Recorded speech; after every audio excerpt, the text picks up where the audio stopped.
Hello बच्चों, आज मैं electric field intensity due to solid sphere बताने वाला हूं। ये नॉन कंडक्टिंग स्फीयर है, इनसाइड पॉइंट और आउटसाइड दोनों। देखिए इसमें क्या है, वॉल्यूम चार्ज डेंसिटी कांस्टेंट होता है। इसका वॉल्यूम चार्ज डेंसिटी इसको बोलते हैं रो। ये होता है चार्ज बाय वॉल्यूम, ये कांस्टेंट होता है। क्यू चार्ज है, देखिए स्फीयर का वॉल्यूम होता है 4/3 pi R Q.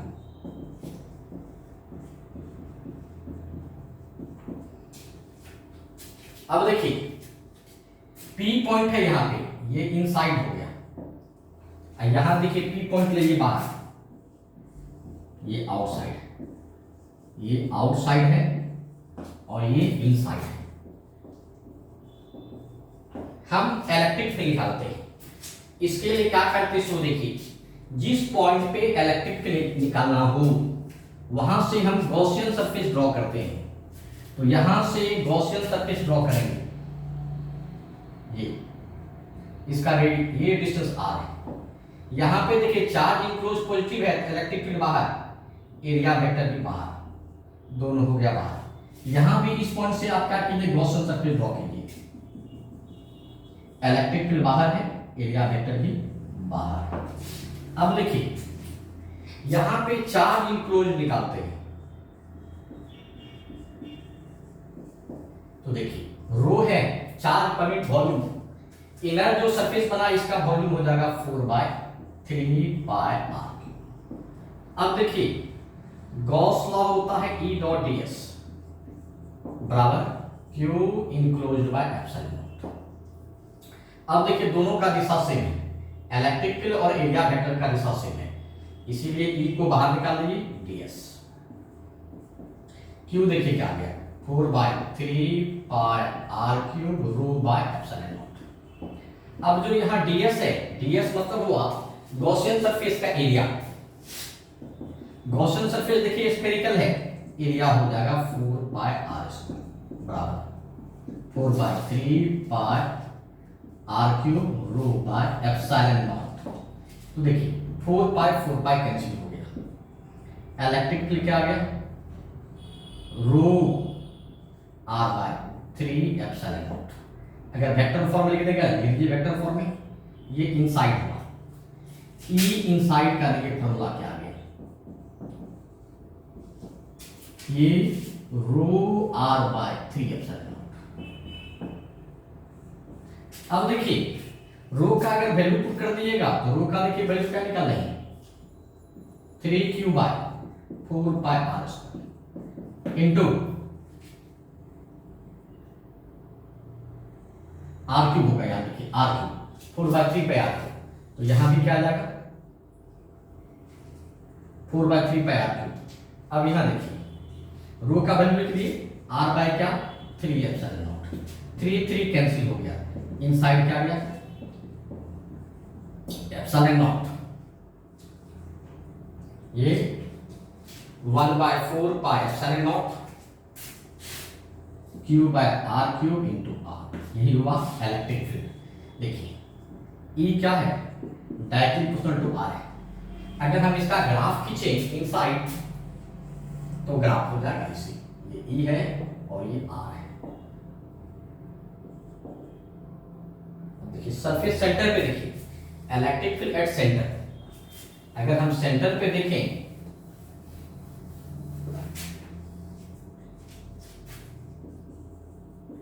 Electric field at centre, तो R बराबर 0 आ जाएगा। इलेक्ट्रिक फील्ड सेंटर पे क्या आएगा 0।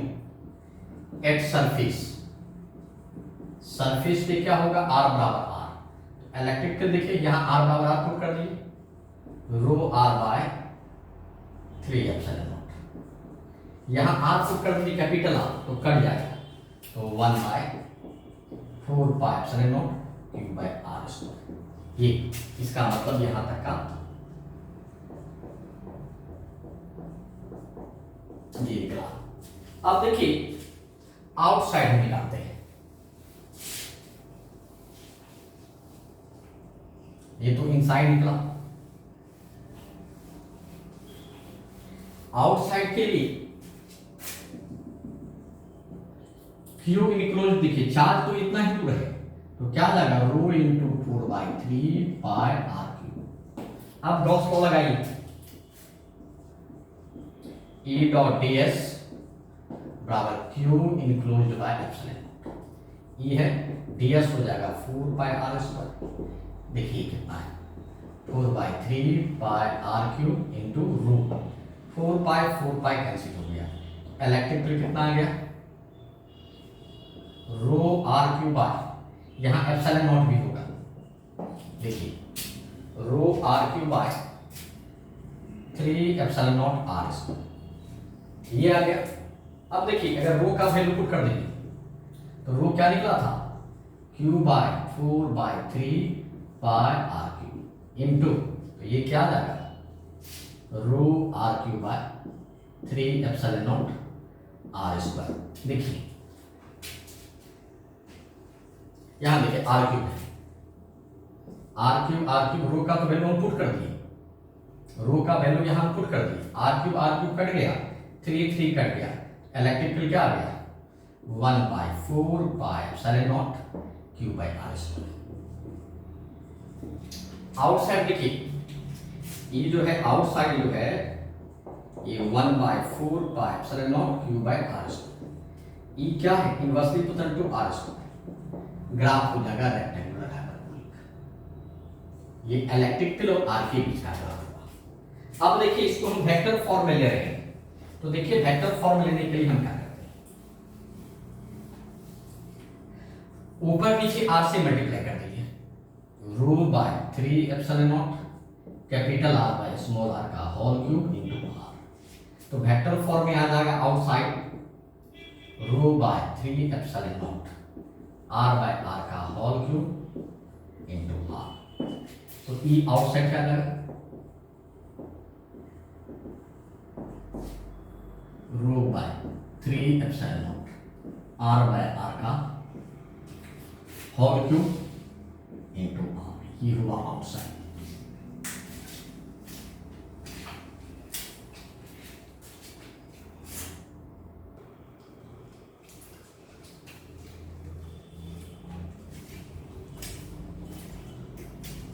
अब देखिए ये सॉलिड स्फीयर है, इसमें स्फेरिकल कैविटी है, इस कैविटी में पी पॉइंट है, इस पे इलेक्ट्रिक फील्ड निकालना है। और ये दो सॉलिड स्फीयर है, दोनों को का ये पोर्शन देखिए कॉमन है दोनों में, इस पी पॉइंट पे निकालना है। इस पे प्लस चार्ज है, इस पे माइनस चार्ज है, दोनों का वॉल्यूम चार्ज डेंसिटी सेम है। तो देखिए इस पॉइंट पे निकालना है पी पे, तो देखिए अगर ये स्फीयर नहीं रहा, स्मॉल स्फीयर अगर नहीं रहा, तो देखिए इसके लिए इनसाइड पॉइंट है, इनसाइड का फॉर्मूला ये होता है, तो ये हो जाएगा rho by 3 epsilon not, direction होता एपी। अब देखिए सिर्फ छोटा वाले के लिए देखिए रो कांस्टेंट है, इसके लिए भी इनसाइड है, तो इसके लिए भी क्या जाता रो बाय 3 एप्सिलॉन नॉट, ये आ जाता बीपी।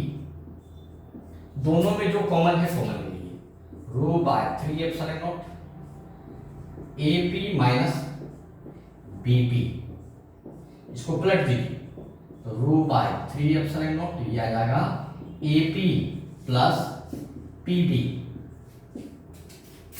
ये क्या आ गया रो बाय 3 एप्सिलॉन नॉट, ये आ गया AP,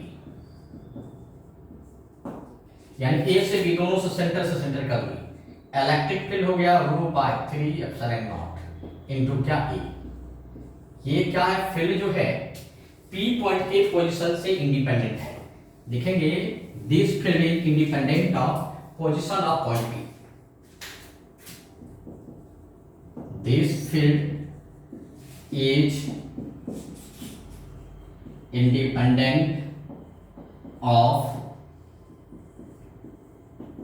position of point P. ये पी पॉइंट के पोजीशन से इंडिपेंडेंट होता है। This field is independent of position of point P, यानी field inside the cavity is constant। Cavity के अंदर इलेक्ट्रिक फील्ड क्या होगा, हमेशा कांस्टेंट होगा, ठीक है, डायरेक्शन होगा ए से बी की। उसी तरह से देखिए आप इस न्यूमेरिकल को हम सॉल्व करते हैं।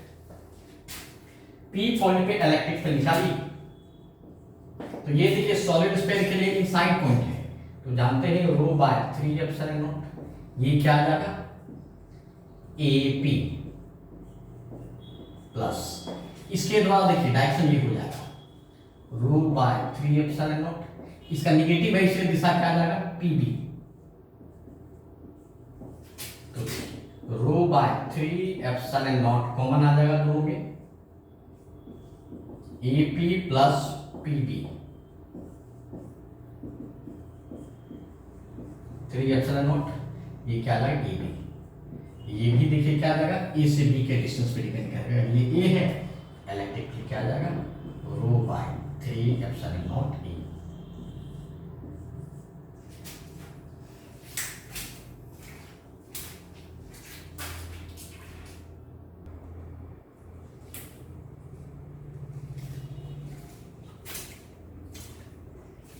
अब देखिए ये सॉलिड स्फीयर है, इसका रेडियस आर है, इसमें स्फेरिकल कैविटी बना हुआ है, इसका डायमीटर है आर, तो रेडियस हो गया आर बाई। क्यू चार्ज को इस रीजन में डिस्ट्रीब्यूट किया गया है, तो पूछता है electric field intensity P point पे निकालने के लिए, तो सबसे पहले रो निकालना, क्यू चार्ज डिस्ट्रीब्यूट किए, बाहर का वॉल्यूम क्या जाएगा 4/3 पाई आर क्यूब, छोटा का क्या जाएगा देखिए क्या जाएगा 3 बाय 4 पाई, 3 बाय 4 पाई, तो ये क्या आ जाएगा r³ माइनस r³ बाय 8, तो ये आ गया 3 bye 4 pi into 7r³ bye 8, ये कट गया दो बार में, तो कितना आ जाएगा 6 बाय 7r³, ये आपका निकला क्या volume charge density 6 by 7r³। अब देखिए पी पॉइंट जो है इलेक्ट्रिक फील्ड निकालते हैं पी पॉइंट, इस स्फीयर के लिए देखिए आउटसाइड पॉइंट, आउटसाइड पॉइंट पे हम क्या जानते हैं electric field rho by 3 epsilon naught are square into r³,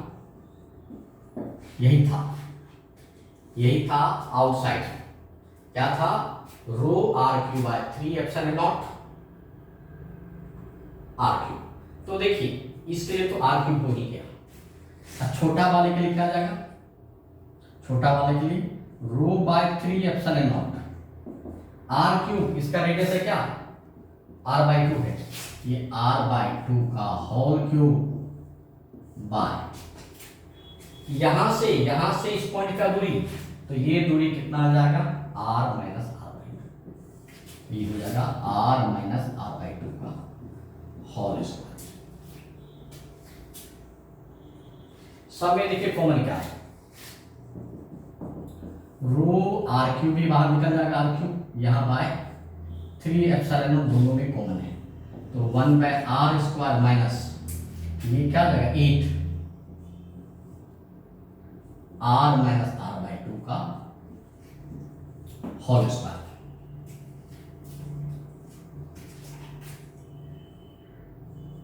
अब देखिए अब रो का वैल्यू निकालें, यहां पुट कर सकते हैं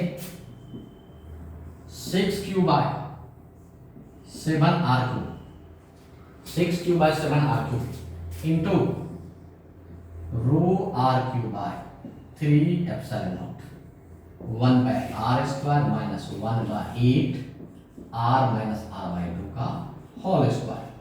देखिए ये काटा दो बार में, रो का वैल्यू हम पुट कर दिए, रो का वैल्यू पुट कर दिए, देखिए r³ कैंसिल, तो कितना आ गया 2³ by 7 epsilon naught 1/r² minus 1/8 r minus r/2 का होल स्क्वायर। यही इलेक्ट्रिक फील्ड इंटेंसिटी निकला।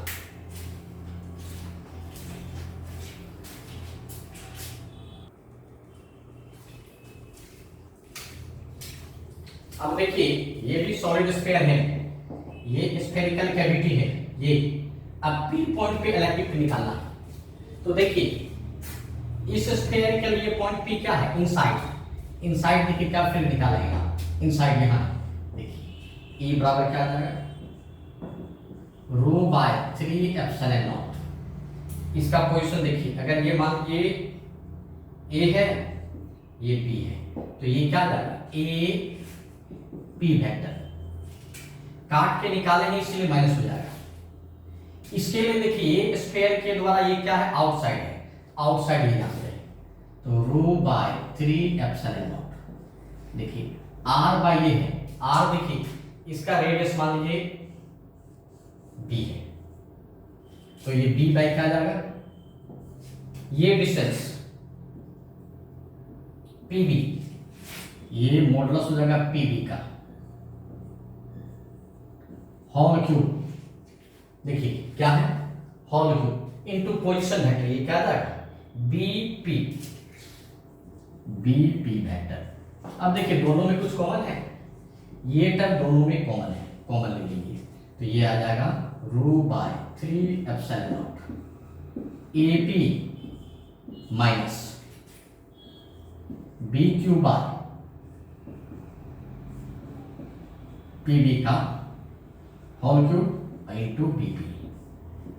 अब देखिए rho by 3 epsilon naught AP है, एपी एपी को लिखे are naught minus B Q by, देखिए इसको हम क्या लिख रहे हैं, R naught vector minus R vector का मॉडुलस का क्यूब इंटू बीपी, बीपी क्या जाएगा आर नॉट माइनस आर, यही निकला इलेक्ट्रिक फील्ड। इसी में कभी कभी कहता है पी पॉइंट यहां नहीं लेकर के पी पॉइंट को बाहर कर दे। अब क्या होगा सो देखिए,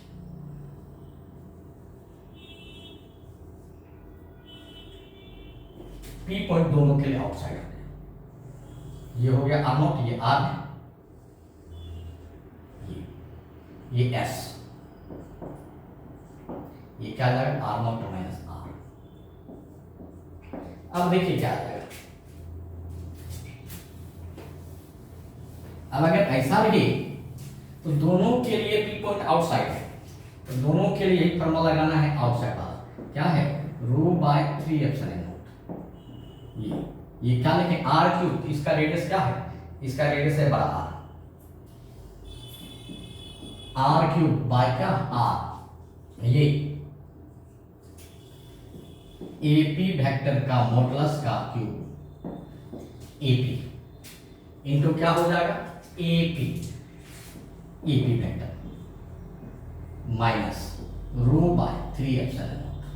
अब इनर वाले के लिए देखिए इनर का रेडियस क्या है बी, तो बी क्यूब बाय क्या आ जाएगा इस डिस्टेंस का, ये है क्या पीबी, मॉडुलस पीबी का होल क्यूब इंटू पीबी, जो कॉमन है कॉमन ले लीजिए, रो बाय 3 एप्सिलॉन नॉट, ये r cube by AP vector का मॉडुलस का whole cube into AP minus B cube by PB का मॉडुलस का होल क्यूब इंटू क्या पीबी, यही आ गया, पुट कर दीजिए रो बाय 3 एप्सिलॉन नॉट, ये हो गया r cube by AP, AP को क्या लिखे आर नॉट, तो ये आर नॉट का मैग्नीट्यूड का whole cube into r naught. देखिए बीपी है, ये आ जाएगा आर नॉट माइनस आर का मैग्नीट्यूड का whole cube into r naught minus r, यही हुआ इलेक्ट्रिकल इंटेंसिटी पी पॉइंट।